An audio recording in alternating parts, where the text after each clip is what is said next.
დღემშვიდობისა ძვირფასო საზოგადოება, პატივცემულო პარლამენტის თავმჯდომარე, პატივცემულო პარლამენტის წევრებო, მოგესალმებით, ჩემთვის ნამდვილად დიდი პატივია დღეს თქვენს წინაშე წავსდგე სახელმწიფო მინისტრის სტატუსით და წარმოგიდგინოთ საქართველოს სამთავრობო პროგრამით გათვალისწინებული საქმიანობის შესრულების ანგარიში, ისევე როგორც ჩვენი უწყების სამომავლო ხედვა სახელმწიფო მინისტრის აპარატის კომპეტენციაში შემავალ ორ უაღრესად მნიშვნელოვან შერიგების და ჩართულობის პოლიტიკის, ისევე როგორც სამოქალაქო თანასწორობის და ინტეგრაციის პოლიტიკის მიმართულებებზე, რომლის პრიორიტეტებზეც გასული წლის მანძილზე პარლამენტის წევრებთან ინდივიდუალურად კომიტეტების თუ სხვადასხვა ფორმატების ფარგლებში ჩვენ გვაკავშირებს მრავალი თემატური შეხვედრა. თუმცა მინისტრის საათის ფორმატში ეს ჩემთვის არის პირველი შესაძლებლობა მოგმართოთ ამ ტრიბუნიდან, რაც ნამდვილად უაღრესად საპატიოა. საქართველოს პრემიერ-მინისტრის ინიციატივით ორიოდე თვის წინ ჩვენ წარმოვადგინეთ აწლიანი განვითარების სამთავრობო გეგმა და წარმოვადგინეთ გრძელვადიანი სტრატეგიული ხედვა და ინიციატივები, რომელთა გახორციელების მიზნით მუშაობა უკვე დავიწყეთ, როგორც პარლამენტთან თანამშრომლობით, ასევე სამოქალაქო საზოგადოების ფართო ჩართულობით, რასაც ჩვენ წარუმართავთ მიღწეული შედეგების, არსებული გამოწვევების სიღრმისეული გაანალიზების და შეძენილი გამოცდილების საფუძველზე. დღეს ჩვენი ამოცანაა, რომ ახალი მიდგომების და ხედვების დანერგვით მნიშვნელოვნად გავაძლიეროთ ორივე მიმართულება და ჩვენს მოსახლეობას მეტი ხელშესახები შედეგები ვაჩვენოთ. დღევანდელი ჩემი მოხსენება უკავშირდება სახელმწიფო მინისტრის პოზიციაზე ჩემი დანიშვნიდან ფაქტიურად ერთწლიან პერიოდს, რომელიც მოგეხსენებათ იყო ქვეყნის შიდა, რეგიონული თუ საერთაშორისო განვითარებების ფონზე უპრეცედენტოდ რთული გლობალური პანდემიის გათვალისწინებით, განსაკუთრებით კი ოკუპირებულ ტერიტორიებზე მცხოვრები მოსახლეობისთვის. მიმდინარე რუსული ოკუპაციითა და მისი თანხლები უკანონო პროცესებით შექმნილი ისედაც მძიმე ჰუმანიტარული და უფლებრივი მდგომარეობა, რაც განპირობებულია დე-ფაქტო ანექსიისკენ გადადგმული ნაბიჯებით, გალისა და ახალგორის მოსახლეობის ეთნიკური დისკრიმინაციით, გადაადგილების თავისუფლების, მშობლიურ ენაზე განათლების მიღების, საკუთრების უფლების აკრძალვით. კიდევ უფრო დამძიმდა პანდემიის პირობებში. რუსეთის საოკუპაციო რეჟიმის მიერ ჩვენი ორი განუყოფელი აფხაზეთის და ცხინვალის რეგიონის ხელოვნური იზოლაციით, განსაკუთრებით საოლო მდგომარეობაში აღმოჩნდა ახალგორის რაიონი, სადაც წარმოქმნილ ჰუმანიტარულ კრიზისს საუბედუროდ არაერთი ადამიანის სიცოცხლე შეეწირა. პანდემიის პირობებშიც კი გრძელდებოდა საოკუპაციო რეჟიმის დესტრუქციული ქმედებები, ეგრეთ წოდებული ბორდერიზაციის და საქართველოს მოქალაქეების უკანონო დაკავებების ჩათვლით, რაც მოგეხსენებათ, არა მხოლოდ უკანონო ზღუდავს თავისუფლების თავისუფალ გადაადგილებას, არამედ რიგ შემთხვევაში საფრთხეს უქმნის მოქალაქეების ჯანმრთელობას და სიცოცხლეს, ვისი ნათელი მაგალითით სწორედ ამ დღეებში ვიხილეთ გენადი ბესტაევის შემთხვევის სახით. აქვე მინდა აღვნიშნო, რომ დღესდღეობით კვლავ უკანონო პატიმრობაში რჩება ჩვენი ორი მოქალაქე, მათ შორის აფხაზეთის მიმართულებით ირაკლი ბებოა და რწმენას გამოვთქვამ, რომ მათი გათავისუფლების საკითხი უახლოეს მომავალში გადაწყდება ჰუმანიტარულ ჭრილში. აღსანიშნავია, რომ გამოწვევებთან ერთად ეს იყო მნიშვნელოვანი შედეგების წელიც, როგორც შერიგების, ასევე სამოქალაქო თანასწორობის და ინტეგრაციის პოლიტიკის ფარგლებში, რასაც მივაღწიეთ დიალოგით, შესაბამისი სახელმწიფო ინსტიტუტების ჩართულობით და საერთაშორისო პარტნიორების შუამდგომლობითა და მხარდაჭერით. დავიწყებ შერიგების და ჩართულობის პოლიტიკით. როგორც მოგეხსენებათ, ერთიანი სამთავრობო მიდგომის ფარგლებში ჩვენ მტკიცედ არჩეული ორგანზომილებიანი სამშვიდობო პოლიტიკა ერთი მხრივ მიმართულია საერთაშორისოდ აღიარებულ საზღვრებში ჩვენი ქვეყნის ტერიტორიული მთლიანობის აღდგენისკენ. მეორე მხრივ კი კონფლიქტის სრულმასშტაბიან მოგვარებამდე ხელოვნურად გაყოფილ საზოგადოებებს შორის ნდობის მშენებლობისა და შერიგებისკენ, კონფლიქტით დაზარალებულ მოსახლეობაზე ზრუნვისა და მათი მძიმე სოციალურ-ეკონომიკური მდგომარეობის გაუმჯობესებისკენ. სწორედ ამ განზომილებაზე, მეორე განზომილებაზე ორიენტირებული შერიგების და ჩართულობის პოლიტიკა, რომლის განხორციელების კოორდინაციაზეა პასუხისმგებელი სახელმწიფო მინისტრის აპარატი.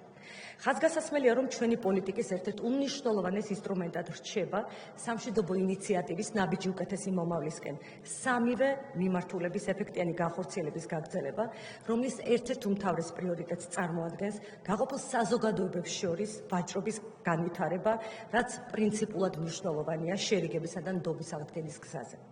Ამ კუთხით გამოწვევით ახსავსე პანდემიური წლის მიუხედავად დაარსდა და სრულფასოვნად ამოქმედდა უნიკალური ფინანსური მექანიზმი, მშვიდობის ფონდი, რომლის ფარგლებში ჩატარებული 2 საგრანტო კონკურსის შედეგად აფხაზეთის და ცხინვალის რეგიონიდან შემოვიდა 100-ზე მეტი კვალიფიციური განაცხადი, რომელთაგან 50-მდე ბიზნეს პროექტი დაფინანსდა და უმეტესობა უკვე წარმატებით ხორციელდება. ვაჭრობის ხელშეწყობის თვალსაზრისით აღნიშნული მექანიზმის ფარგლებში მიღწეული პროგრესი ადასტურებს სამშვიდობო ინიციატივების მნიშვნელობას და აქვე მინდა მადლობა გადაუხადო ამერიკის შეერთებული შტატების, გერმანიის, გაერთიანებული სამეფოს და შვეიცარიის მთავრობებს ფონდის ფინანსური მხარდაჭერისთვის. ზარდი ინტერესის გათვალისწინებით მომავალ წლებში ჩვენ გეგმავთ განვავითაროთ ვაჭრობის ხელშეწყობის პროცესი კიდევ უფრო მეტად და უზრუნველყოთ ოკუპირებულ რეგიონებში წარმოებული პროდუქციის საგარეო ბაზრებზე წვდომაც საქართველოს უპირატესი საექსპორტო შესაძლებლობების, მათ შორის ევროკავშირ და ღრმა და ყოვლისმომცველი თავისუფალი ვაჭრობის გამოყენებით. რაც შეეხება განათლების მიმართულებას ოკუპირებულ რეგიონებში მცხოვრები ახალგაზრდებისთვის, ხარისხიან განათლებაზე ხელმისაწვდომობის უზრუნველყოფის მიზნით ამოქმედებული უნიკალური საგანმანათლებლო მექანიზმის, ისევე როგორც განათლების სფეროში დანერგილი სხვა საშეღავათო პროგრამების შედეგად, საქართველოს უმაღლეს სასწავლებლებში ოკუპირებული ტერიტორიებიდან ჩარიცხული სტუდენტების რაოდენობა თითქმის 3-ჯერ გაიზარდა. დაწნებულია მუშაობა, რომ კიდევ უფრო დავხვეწოთ და განვავითაროთ განათლების შესაძლებლობები, მათ შორის წვდომა პროფესიულ განათლებაზე, საზღვარგარეთ განათლებაზე, რაც ოკუპირებულ რეგიონებში მცხოვრები ახალგაზრდების ინტერესის სფეროს წარმოადგენს. სახელმწიფო სერვისების კუთხით სამშვიდობო ინიციატივის ამოქმედების შედეგად გამარტივდა ოკუპირებულ რეგიონებში მცხოვრები მოსახლეობისთვის წვდომა საქართველოს მოქალაქის პასპორტზე, ასევე სხვადასხვა სამოქალაქო აქტზე, როგორიც არის დაბადების გარდაცვალების ქორწინების და განქორწინების მოწვევები, რომელთა აღება შესაძლებელია ერთი ფანჯრის პრინციპით და ხელთაღებული, თუნდაც ადგილზე გაცემული ეგრეთ წოდებული დოკუმენტების ცნობად მიღების საფუძველზე. აღნიშნული ასევე ეხმიანება ჩვენს ამოცანას ოკუპირებულ რეგიონებში მცხოვრები ადამიანებისთვის თანაბრად ხელმისაწვდომი გავხადოთ და გავამარტივოთ საქართველოს ევროკავშირის ინტეგრაციის პროცესიდან, მათ შორის უვიზო მიმოსვლიდან გამომდინარე სარგებელი. და თქვენი ინფორმაციისთვის 2021 წლებში საქართველოს მოქალაქის პასპორტი აიღო ოკუპირებულ ტერიტორიაზე მცხოვრებმა 57 ადამიანმა. სამშვიდობო ინიციატივის გარდა მინდა მოკლედ შევეხო ჩართულობის პოლიტიკის სხვა მიმართულებებს, რომლებიც არანაკლებ მნიშვნელოვანია ოკუპირებულ რეგიონებში მცხოვრებ ადამიანებზე ზრუნვისა და მათთვის სხვადასხვა შესაძლებლობების შექმნის თვალსაზრისით. კრიტიკული მნიშვნელობის არის უფასო ჯანდაცვის სახელმწიფო რეფერალური პროგრამა, რომლის მიმდინარეობა პანდემიის დროსაც კი არ შეფერხებულა. პროგრამით 2020-21 წლებში ოკუპირებული რეგიონების 2000-ზე მეტმა მაცხოვრებელმა ისარგებლა და მიიღო ხარისხიანი სამედიცინო მომსახურება სხვადასხვა პროფილურ კლინიკაში. გარდა ამისა, ჩვენ არ შეგვიჩერებია აფხაზეთის რეგიონის რეგულარული მომარაგება სამედიცინო საშუალებებით, მათ შორის იმუნიზაციის და გრიპის ვაქცინებით, დიაბეტის, ტუბერკულოზის, აივ-შიცის საწინააღმდეგო მედიკამენტებით, რომელთა ღირებულება ყოველწლიურად 1,5 მილიონ ლარს აღწევს. ჯანდაცვის საერთო კომპონენტზე დახარჯული თანხა კი ჯამში 5 მილიონ ლარს აჭარბებს. გლობალური პანდემიის ფონზე განსაკუთრებული მნიშვნელობა შეიძინა ოკუპირებულ რეგიონებში მოსახლეობის დახმარებამ სოციალური და ჯანდაცვის მიმართულებით, რაც კორონავირუსის გავრცელების პირველივე ეტაპიდან რამდენიმე კომპონენტად, ოღონდ ძირითადად აფხაზეთის მიმართულებით განხორციელდა სამედიცინო საშუალებების მიწოდების, ცნობიერების ამაღლების, ექსპერტიზის და გამოცდილების გაზიარების ჩათვლით, მაგრამ რაც ყველაზე მთავარია, დაუყოვნებლივ დაიწყო და რა თქმა უნდა დღემდე მიმდინარეობს COVID ინფიცირებული პაციენტების გადმოყვანა და მკურნალობა, რისთვისაც რეკორდულად სწრაფ დროში აღიჭურვა დამოქმედდა რუხში არსებული კლინიკა. ამ დრომდე კონტროლირებად ტერიტორიაზე მკურნალობა გაეწია 800-ზე მეტ COVID ინფიცირებულ პაციენტს. გაწეული ძალისხმევის შედეგად ასევე შესაძლებელი გახდა პაციენტების მართვა საველე ჰოსპიტალში ენგურის ხიდთან. დახმარების გამოყოფა ოკუპირებული რეგიონებიდან გადმოსული 257 სტუდენტისთვის. COVID-19 საწინააღმდეგო ვაქცინაციის ეროვნული სქემის გავრცელება ოკუპირებულ რეგიონებში მცხოვრებ მოსახლეობაზე გამარტივებული წესით ყოველგვარი წინასწარი რეგისტრაციის გარეშე. აღსანიშნავი ასევე, რომ ეგრეთ წოდებული გადასასვლელის ხანგრძლივი ჩაკეტვის პირობებში საერთაშორისო პარტნიორების შუამდგომლობით მოხერხდა ჰუმანიტარული კორიდორის ამოქმედება. პირველ ეტაპზე პენსიონერების, მრავალშვილიანი ოჯახების და შეზღუდული შესაძლებლობების მქონე პირებისთვის ენგურის ხიდთან პენსიისა და სხვა შემწეობის, ასევე სააფთიაქო მომსახურების მისაღებად. ისევე როგორც შევძელით, აფხაზეთის რეგიონიდან 1000-ზე მეტი სტუდენტის მოსწავლის და მათი ოჯახის წევრების ორგანიზებულად გადმოყვანა კონტროლებად ტერიტორიაზე სწავლის შეუფერხებლად გასაგრძელებლად. გადასასვლის ეტაპობრივი გახსნის შედეგად აფხაზეთის მიმართულებით ენგურის ხიდზე დღესდღეობით აღდგენილია მიმოსვლა, რომლითაც ყოველდღიურად დაახლოებით 1500 ადამიანი სარგებლობს. აფხაზეთის რეგიონში საერთაშორისო პარტნიორებმა ჩვენი თანხმობით დაიწყეს ნდობის აღდგენისკენ მიმართული 100-ზე მეტი ახალი პროექტი.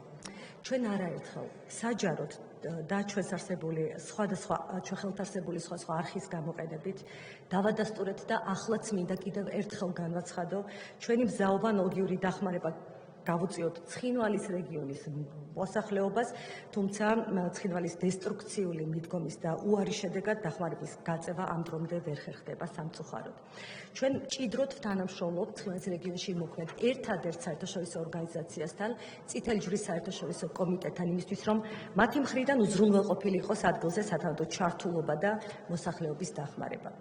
აღნიშნულ ორგანიზაციასთან ჩვენი თანამშრომლობა ასევე მეორე მიმართულებას მოიცავს, რაც არის უგზო-უკვლო დაკარგული პირების მოძიების და გადმოსვენების პროცესი, რომელიც პანდემიის პერიოდშიც არ შეგვიჩერებია. დაკარგული პირების ნეშტების იდენტიფიცირება და ოჯახებისთვის გადაცემა არის არა მხოლოდ გაუჩინარებული ახლობლის ოჯახის ნუგეში, არამედ ეს არის საკმაოდ მძლავრი ნდობის მშენებლობის თვალსაზრისით მექანიზმი.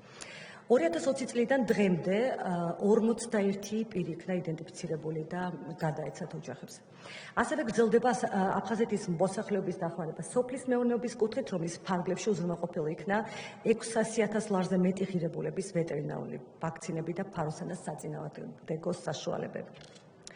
შერიკებისა და ჩართულობის პოლიტიკის თითოეული ხსენებული მიმართულების განვითარება წარმოუდგენელია აფხაზურ და ოსურ საზოგადოებებთან დიალოგის გარეშე, რაც ჩვენ არასდროს შეგვიწყვეტია და რასაც ვაჭრობის, განათლების, ჯანდაცვის, სოფლის მეურნეობის, გარემოს დაცვის, საარქივო მასალების გაცვლის თუ სხვა სექტორებში პოზიტიური თანამშრომლობის შედეგებიც მოწმობს. გარდა ამისა, ჩვენი ძალისხმევა იქნება ეს ნდობის მშენებლობა, დეზინფორმაციასთან ბრძოლა, მიზნობრივი პროგრამების განხორციელება თუ საერთაშორისო ჩართულობის ხელშეწყობა. მიზნად ისახავს სწორედ სახალხო დიპლომატიის და ხალხთაშორისი კონტაქტების განვითარებას. მინდა კიდევ ერთხელ დავადასტურო ჩვენი მზადყოფნა, რომ ახალი იმპულსი მივცეთ შედეგზე ორიენტირებულ, საერთო ინტერესებზე დაფუძნებულ, დეპოლიტიზირებულ დიალოგს და კიდევ უფრო გავააქტიუროთ დარგობრივი და პროფესიული თანამშრომლობა აფხაზურ და ოსურ საზოგადოებებთან, რაც ხელშესახებ გავლენას მოახდენს ნამდვილად მოსახლეობის უფლებრივ და ჰუმანიტარულ მდგომარეობაზე. ჩვენი საქმიანობის პრიორიტეტად რჩება ბუნებრივია გამყოფი ხაზის მიმდებარედ მცხოვრებ მოსახლეობაზე ზრუნვა, რომლებიც ყოველდღიურად განიცდიან ოკუპაციის წნეხს. 2013 წელს შექმნილი უწყებათა-შორისი სამთავრობო კომისიის ფარგლებში გრძელდება ერთიანი სამთავრობო ძალისხმევა მათი სოციალურ-ეკონომიკური მდგომარეობის გასაუმჯობესებლად სხვადასხვა ინფრასტრუქტურული, სოციალური ჯანდაცვის თუ საგანმანათლებლო პროგრამების ფარგლებში. შედეგად გათბობით უზრუნველყოფილია 14,000-მდე ოჯახი. გაზიფიცირებულია ჯამში 74 სოფელი. უმაღლესი განათლება დაუფინანსდა 2500-მდე სტუდენტს. განხორციელდა 20-ზე მეტი საგზაო ინფრასტრუქტურული პროექტი. დასრულდა დაგეგმილი წყალმომარაგების სისტემის მშენებლობა რეაბილიტაციის არაერთი მასშტაბური პროექტი. განხორციელდა სკოლის შენობების, საბავშვო ბაღების რეაბილიტაციისა და სხვადასხვა ინფრასტრუქტურული პროექტები. მხოლოდ 2021 წელს განხორციელებული მიმდინარე და დაგეგმილი ინფრასტრუქტურული პროექტების საერთო ღირებულება 82 მილიონ ლარს აღემატება. მოსახლეობისთვის დამატებით შეღავათებს უკავშირდება 2020-21 წლებში 22 სოფლისთვის მაღალმთიანი სოფლის სტატუსის მინიჭება, ასევე მიწის ნაკვეთების რეგისტრაციის მიმდინარე პროცესი, რაც განსაკუთრებულად მნიშვნელოვანია ადგილობრივი მოსახლეობისთვის. რა თქმა უნდა, ეს პროგრამები მომავალშიც გაგრძელდება და კომისია უახლოეს პერიოდში განიხილავს ასევე ადგილობრივი მოსახლეობის გათბობით უზრუნველყოფისა და სტუდენტების სწავლის დაფინანსების საკითხს. აღსანიშნავია, რომ პანდემიით განპირობებული გამოწვევების დასაძლევად სახელმწიფო მინისტრის აპარატის ინიციატივით და ორგანიზებით გამყოფი ხაზის უკლებლივ ყველა სოფელში 3400-მდე ოჯახს, მათ შორის სოციალურად დაუცველ მრავალშვილიან ოჯახებს, ობოლ ბავშვებს, შეზღუდული შესაძლებლობების მქონე პირებს და მარტოხელა მოხუცებს გაეწიათ სოციალური დახმარება. გამყოფი ხაზების სიახლოვეს მცხოვრები მოსახლეობის მხარდაჭერა და ამსოფლების შემდგომი განვითარება ჩვენი პოლიტიკის ერთ-ერთ უმთავრეს პრიორიტეტად დარჩება. გამყოფი ხაზის სოფლებზე საუბრისას განსაკუთრებით აღსანიშნავია საქართველოს პრემიერ-მინისტრის ინიციატივით კომისიის მიერ მიღებული გადაწყვეტილება დაიწყო სოფელ ზარდიანთკარში 2008 წლის ომის შედეგად დაზიანებული სახლების აღდგენა. ამ მიმართულებით შესაბამისი აქტივობები უკვე დაწყებულია. კონფლიქტის მშვიდობიანი მოგვარების პროცესში უმნიშვნელოვანესია საერთაშორისო თანამეგობრობის როლი და ჩვენ სტრატეგიულ პარტნიორებთან მჭიდრო კოორდინაცია, რათა გავზარდოთ კონფლიქტის მოგვარების პოტენციალი, მივახციოთ გრძელვადიან მშვიდობას და შერიგების პოლიტიკის მიზნების რეალიზებას. აქვე მადლიერებას გამოხატავს საერთაშორისო თანამეგობრობის მიმართ ჩვენი ქვეყნის ტერიტორიული მთლიანობის, ისევე როგორც შერიგებისა და ჩართულობის პოლიტიკის ფარგლებში ჩვენს მიერ ამ დრომდე გადადგმული ნაბიჯებისა და ინიციატივის მხარდაჭერისთვის. სახელმწიფო მინისტრის აპარატი კომპეტენციის ფარგლებში ინტენსიურად იყენებს და მომავალში კიდევ უფრო აქტიურად გამოიყენებს ყველა არსებულ ბერკეტს საერთაშორისო მექანიზმების ჩათვლით, რათა აღიკვეთოს საოკუპაციო რეჟიმის უკანონო ქმედებები, აღდგეს ადგილობრივი მოსახლეობის უფლებრივი მდგომარეობა და გაუმჯობესდეს მათი სოციალურ-ეკონომიკური პირობები. ჩვენ განვაგრძობთ კონსტრუქციულ მონაწილეობას ჟენევის საერთაშორისო მოლაპარაკებებში და ინციდენტების პრევენციისა და მათზე რეაგირების მექანიზმის შეხვედრებში. სწორედ დღეს, პრინციპში ამ წუთებშიც მიმდინარეობს და გრძელდება IPRM-ის შეხვედრა ეგნეთში, რაც მორიგის შესაძლებლობას საერთაშორისო პარტნიორების ჩართულობით განვიხილოთ ადგილზე შექმნილი უსაფრთხოების, ჰუმანიტარული და ადამიანის უფლებრივი მდგომარეობა. ასევე ჩვენ კონსოლიდირებული ძალისხმევით ვაგრძელებთ მუშაობას გალში IPRM-ის უპირობო აღდგენასთან დაკავშირებით. პატივცემულო პარლამენტის წევრებო, წამოწყებული ინიციატივები უდავოდ გაგრძელდება, თუმცა მემკვიდრეობითობის მნიშვნელოვანი პრინციპის დაცვასთან ერთად ჩვენ აუცილებლად მიგვაჩნია ხელისუფლების და საზოგადოების ფართო ჩართულობით ჩვენი ხედვის რეგულარული ადაპტაცია სწრაფაცვალებელ რეალობასთან. ეს კი განსაკუთრებით აქტუალურია იმ პირობებში, როდესაც საოკუპაციო რეჟიმი ცდილობს ჩვენი ქვეყნის განუყოფელი რეგიონების და მისი მაცხოვრებლების სრულ იზოლაციას დანარჩენი საქართველოსგან, რაც მათ შორის მიმართულია შერიგების წინააღმდეგ და უკიდურესად ართულებს ჩვენი პოლიტიკის ფარგლებში ძალისხმევას განვავითაროთ ურთიერთობები ადგილობრივ მოსახლეობასთან. ეს პროცესები ქმნის შემდგომ გამოწვევებს, საჭიროებს მუდმივ ანალიზს და ამ ანალიზზე დამყარებულ განახლებულ მიდგომებს, რაზეც ჩვენ ინტენსიურ რეჟიმში განვაგრძობთ მუშაობას ჩვენი ფასეულობების, რესურსების და შესაძლებლობების შესაბამისად.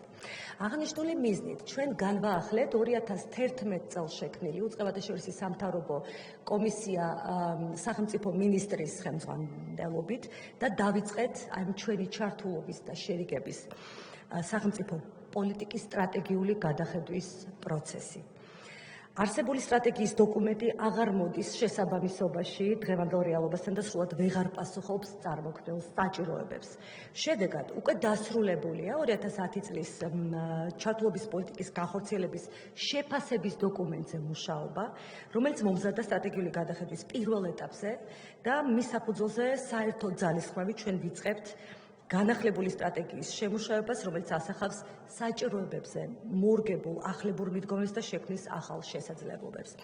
პრიორიტეტი მიენიჭება ქალთა გაძლიერებას და სამშვიდობო პროცესში ქალთა ჩართულობის გაზრდას. მოგეხსენებათ, ქალები არა მარტო განსაკუთრებულად მოწყვლად ჯგუფს წარმოადგენენ შეიარაღებული კონფლიქტების დროს და მისი შედეგების თვალსაზრისით, არამედ მათ ასევე გამორჩეული როლი აკისრიათ კონფლიქტის პრევენციის და ზოგადად სამშვიდობო პროცესებში.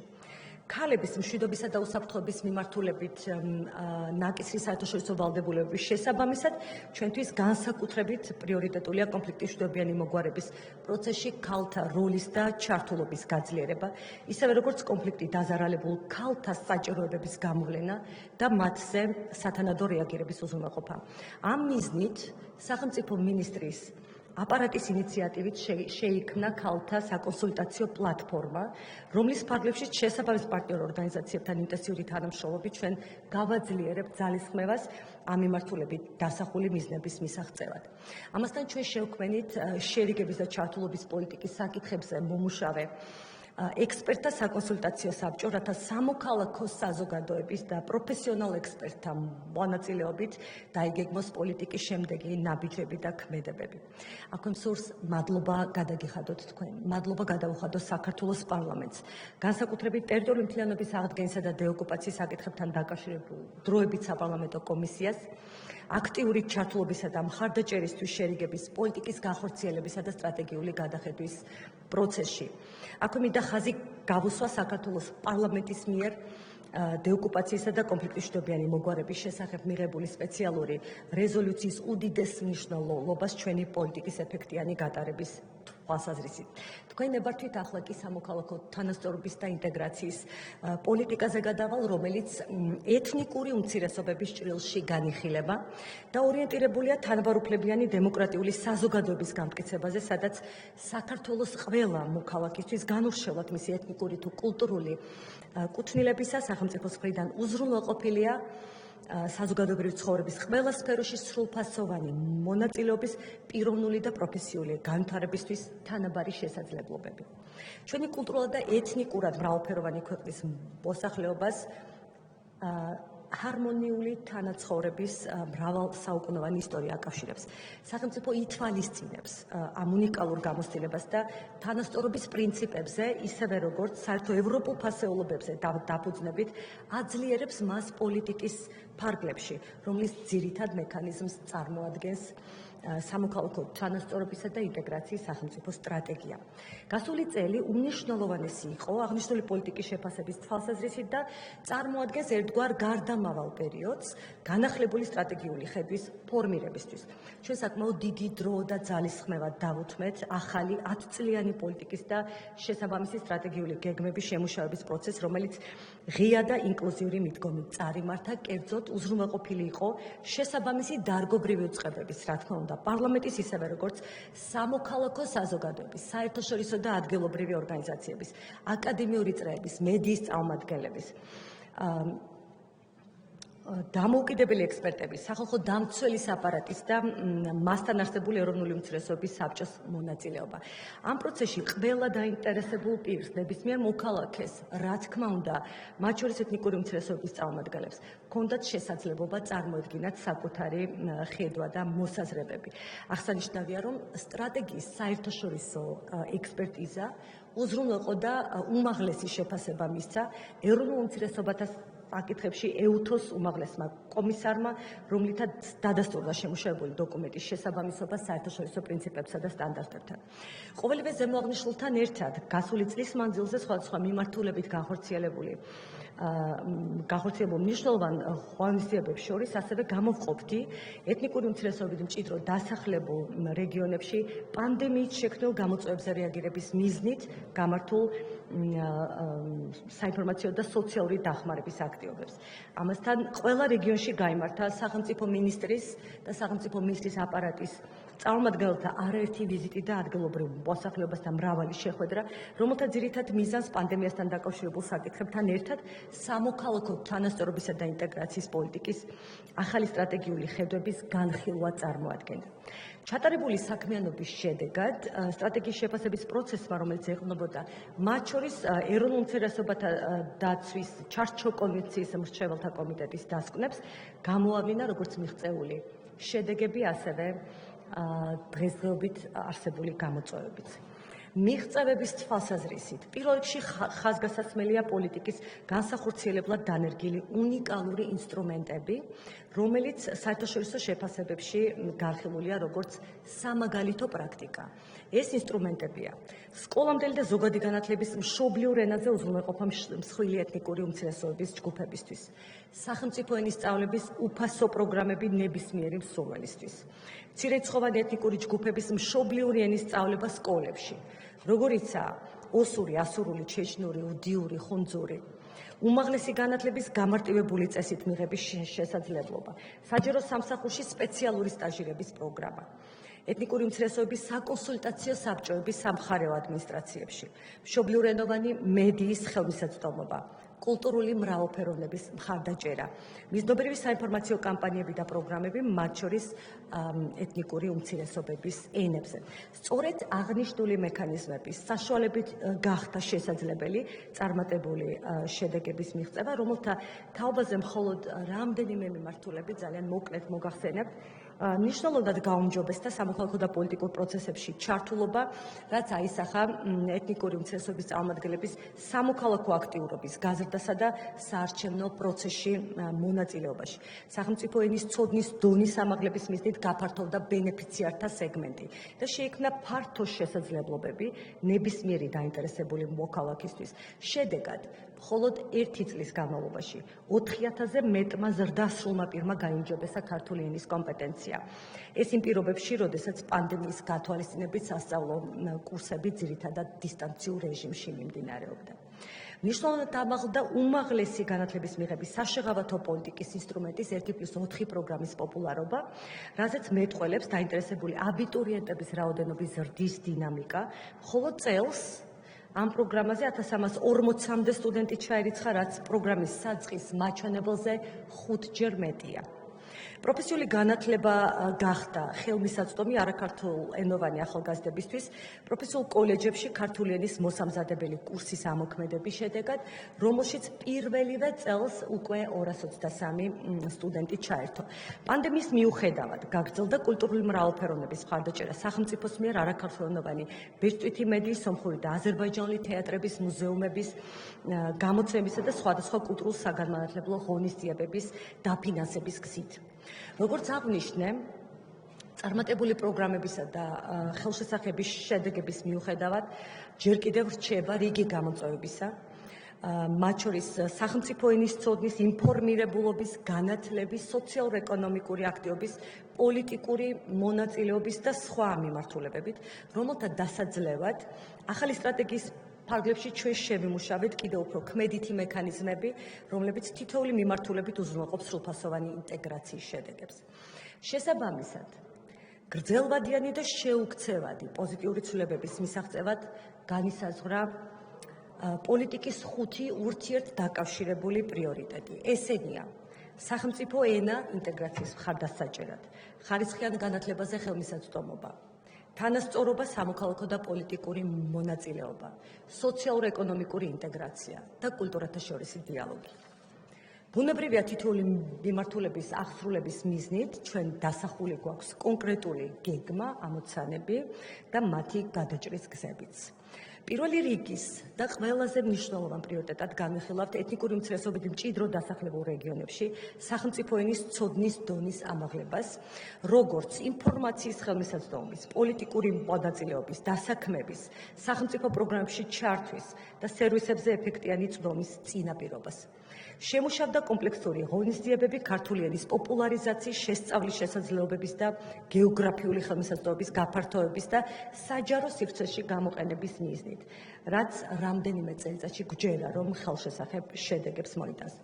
ხაზგასაცმელია, რომ ახალი ხედვის ფარგლებში ქართული ენის სწავლება დაიწყება სკოლამდელი განათლების დონეზე, რაც შექმნის ენის სწავლების უწყვეტ საგანმანათლებლო ჯაჭვს ზრდასრულთა განათლების ჩათვლით. სიახლეა ისიც, რომ ფორმალური ასევე არაფორმალური განათლების ფარგლებში სახელმწიფო ენის პროგრამებს დაემატა საინტეგრაციო კომპონენტი ქვეყანაში მიმდინარე პროცესებსა და აქტუალურ თემებზე ბენეფიციარების ასაკის შესაბამისი კონტექსტით. განათლების ხელმისაწვდომობასა და ხარისხის განგრძობადი ამაღლება კვლავ რჩება უმნიშვნელოვანეს სტრატეგიულ პრიორიტეტად. აღნიშნული მიზნით განვითარდება საგანმანათლებლო გარემო და სწავლების მიდგომები, რაც განხორციელდება უახლესი სასწავლო სტრატეგიების დანერგვის არაქართულენოვანი პედაგოგების, საუნივერსიტეტო მომზადების და პროფესიული განვითარების, სპეციალური საჭიროებების მოსწავლეების მხარდამჭერი პროგრამების, ახალი სახელმძღვანელოების შექმნისა და რაც ყველაზე მნიშვნელოვანია, ორენოვანი განათლების ახალი მოდელის დანერგვის გზით, რომლის პილოტირება უკვე დაწყებულია. სხვადასხვა კვლევების და შეფასებების სტატისტიკური მონაცემების ანალიზზე დაყრდნობით ჩვენი ამბიციური ხედვის რეალიზების მიზნით წარმოდგენილი მნიშვნელოვანი რეფორმების გატარების შედეგად ჩვენ კონკრეტულ ვადებში ველოდებით ხელშესახებ შედეგებს, რომელთაც ეტაპობრივად მივაღწევთ. დასახული მიზნის თანახმად 2030 წლისთვის კი ქართულ ენაზე წერა-კითხვა და საუბარი ეწოდინება არაქართულენოვანი სკოლის კურსდამთავრებულთა 99.5%-ს, ანუ მათ სრულ უმრავლესობას, ასევე არსებითად გაიზრდება საკომუნიკაციო ენის ცოდნის დონე ზრდასრულ მოსახლეობაში. თანასწორობის სამოქალაქო და პოლიტიკური მონაწილეობის სტრატეგიული პრიორიტეტის ფარგლებში ეთნიკური უმცირესობების საზოგადოებრივი პოლიტიკური ჩართულობის გასაძლიერებლად დასახულია ნაბიჯები, რომელიც უფრო მაღალ სტანდარტზე იქნება ორიენტირებული და უპასუხებს მიმდინარე საჭიროებებს, მათ შორის თანაბარი საარჩევნო გარემოს განვითარებისა და არსებული საკონსულტაციო მექანიზმების გაძლიერების თვალსაზრისით. განსაკუთრებული ყურადღება დაეთმობა ინფორმაციასა და მედიაზე ხელმისაწვდომობის გაუმჯობესებას, რითაც ჩვენ დავუპირისპირდებით ეთნიკურ უმცირესობებზე გამიზნულ დეზინფორმაციას და ხელშეუწყობს სხვადასხვა ეთნოსის წარმომადგენელი ჩვენი თანამოქალაქეების სამოქალაქო აქტიურობას და ერთმანეთთან კომუნიკაციას. სოციალური და ეკონომიკური ინტეგრაციის პრიორიტეტის რეალიზების მიმართულებით სტრატეგია მიზნად ისახავს ეთნიკურად მრავალფეროვანი საზოგადოების თითოეული წევრის კეთილდღეობას და სოციალურ თანასწორობას, ცხოვრების პირობების გაუმჯობესებას, ეკონომიკურ პროცესებში ჩართულობისთვის ხელშემწყობი გარემოს გაძლიერებას, სახელმწიფო პროგრამებსა და სერვისებზე წვდომის ამაღლებას, პროფესიული მომზადება-გადამზადებისა და დასაქმების შესაძლებლობების განვითარებას, საკომუნიკაციო საშუალებებზე ხელმისაწვდომობის გაუმჯობესების ჩათვლით. განსაკუთრებული აქცენტი ამ პოლიტიკის ფარგლებშიც გაკეთდება ქალებისა და ახალგაზრდების მხარდაჭერასა და გაძლიერებაზე.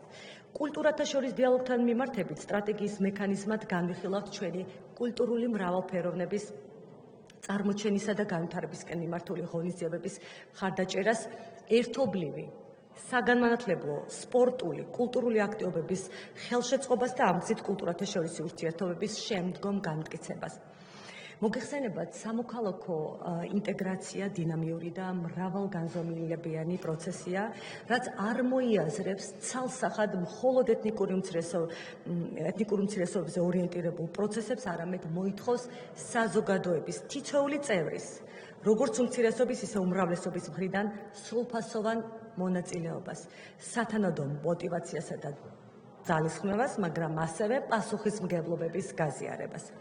დასახული მიზნების მიღწევას მთავრობის ძალისხმევასთან ერთად საზოგადოების ქმედითი თანადგომა და მხარდაჭერა სჭირდება.